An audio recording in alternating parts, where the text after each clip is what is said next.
బులెటిన్లో మరో breaking news చూస్తున్నాం. ఎమ్మెల్యేల కొనుగోలు కేసులో సిట్ దూకుడు పెంచింది. వరుస విచారణలతో సిట్ అధికారులు కేసులో స్పీడ్ పెంచారు. ఇవాళ న్యాయవాది ప్రతాప్ నందకుమార్ భార్య చిత్రలేఖను విచారిస్తున్నారు. నందకుమార్ సింహయాజీ రామచంద్ర భారతిలతో ఉన్న సంబంధాలపై న్యాయవాది ప్రతాప్ గౌడ్ను సిట్ ప్రశ్నిస్తున్నారు. అలాగే నందకుమార్కు సంబంధించిన వివరాలపై అతని భార్య చిత్రలేఖను ఇంట్రాగేట్ చేస్తున్నారు.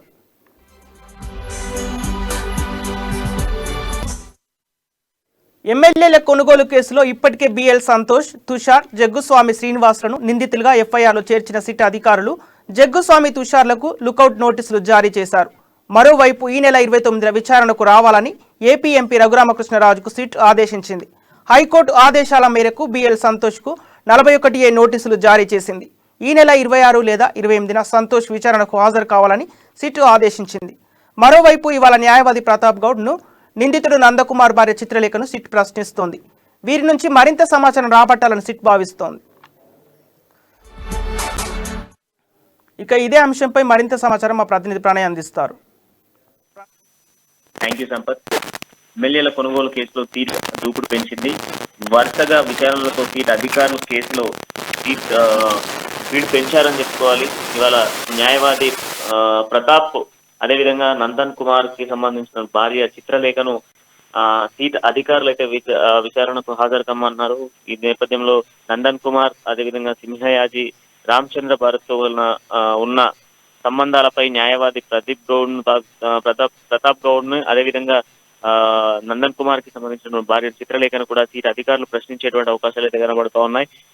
ఈ ప్రశ్నల స్టడీలో మరి వాళ్ళు ఎలాంటి ఆన్సర్లు చెప్పబోతున్నారు, వారికి సంబంధిత సత్సంబంధాలు కావచ్చు, ఎమ్మెల్యేల కొనుగోలుకు సంబంధించిన విషయాలు ఎలాంటి విషయాలు బయటికి రాబోతున్నాయని కొంత ఆసక్తికరమైన పరిస్థితులు అయితే కనబడుతున్నాయి. ఎమ్మెల్యేల కొనుగోలుకు సంబంధించి ఇప్పటికే బిఎల్ సంతోష్ కావచ్చు, తుషార్, జగ్గుస్వామి, శ్రీనివాసులను నిందితులుగా పరిగణించి ఎఫ్ఐఆర్ ఫైల్ చేయడం జరిగింది సీట్ అధికారులు. అనంతరం కూడా జగ్గుస్వామి, తుషార్లకు లుకాస్ నోటీసులు కూడా జారీ చేయడం జరిగింది. మరోవైపు ఈ నెల 29న విచారణకు హాజరు కావాలని ఏపీ ఎంపీ రఘురామకృష్ణకు రాజుకు లేఖ సీట్ అధికారులు అయితే ఆదేశాలు జారీ చేయడం జరిగింది.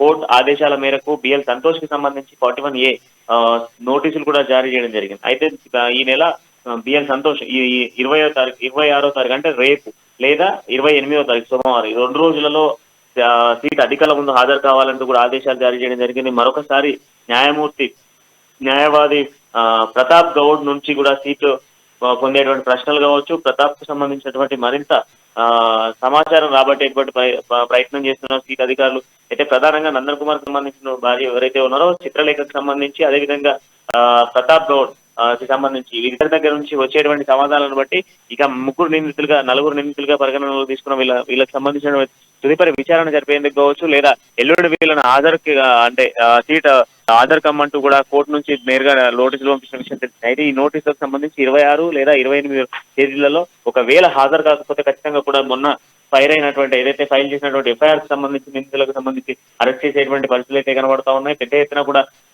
ఎమ్మెల్యేల కొనుగోలుకు సంబంధించిన విషయంలో బర్నింగ్ ఇష్యూస్ అయితే పెరుగుతున్నాయి. ప్రధానంగా చూసుకుంటే ఎమ్మెల్యేల కొనుగోలు విషయంలో ఇప్పటికే వీరు చేసినటువంటి ఆక్రమణలు కావచ్చు, ఎమ్మెల్యేల కొనుగోలుకు సంబంధించినటువంటి విషయంలో వీళ్ళు పాల్పడినటువంటి ఘటనకు సంబంధించి సత్సంబంధాలు ఇంకా ఎవరున్నారు ఏంటి అన్నటువంటి విషయాలపై కూడా ఆరా తీసేటువంటి ప్రయత్నం చేస్తున్నారు సంపత్.